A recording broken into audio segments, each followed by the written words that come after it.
నిమిషాలు ఆలస్యమైన ఎమ్మట ఫోన్ చేస్తాడు, గుర్తుగా ఎక్కడ ఉంటారు. ఈయన కూడా అట్లే అజిత్ ఎక్కడ ఉన్నాడు ఆయన ఉంటే. చెప్పాలంటే నాకు రావట్లేదు, వర్డ్స్ రావట్లేదు. కానీ ఒకటే చెప్పగలను, నాన్న భౌతికంగా లేకపోయినా మీరందరినీ మాకు ఇచ్చెళ్ళారనే ధైర్యం, అదొక్కటే మాకు ధైర్యం నింపుతుంది.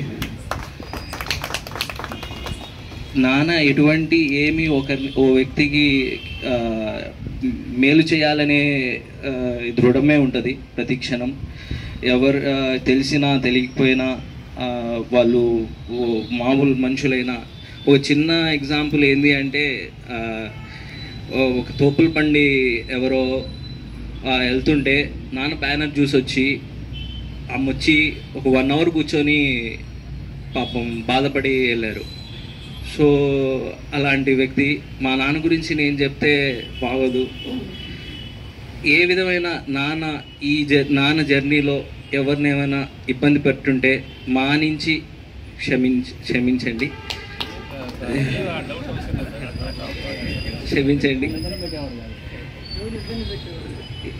థ్యాంక్ యూ అండి.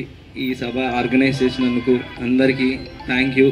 నాన్న ఖచ్చితంగా ఇక్కడి నుంచి వచ్చిన తర్వాతే ఆనందం ఉంటుంది నాన్నకి సాయంకాలం. ఎందుకంటే గత 3-4 నెలలుగా నాకు అది నాన్నకి ఇంకా దగ్గర ఉండడం. ఇంతకుముందు అంటే హాస్టల్లో అలా ఉండడం అలా ఎక్కువ, కానీ ఈ లాస్ట్ 4 months నుంచి నేను నాన్నతోనే ఉన్నాను. ఎప్పుడైతే నాన్న ఏదైతే వెన్స్డే ప్రోగ్రామ్ ఉందో అది ఎప్పుడైతే స్టార్ట్ నాన్నకి ఇంకా రెట్టింపు ఆనందం ఉండేది ప్రతి బుధవారం. వచ్చిన తర్వాత ఆ ఉత్సాహం అంతా వేరుండేది.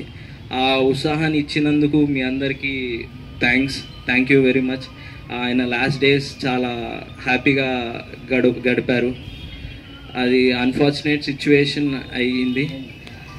అయినా మీరందరూ ఉన్నారనే ధైర్యం మాకు ఇచ్చినందుకు మా ఫ్యామిలీ తరఫు నుంచి థ్యాంక్ యూ. విషయంలో 100% కరెక్ట్.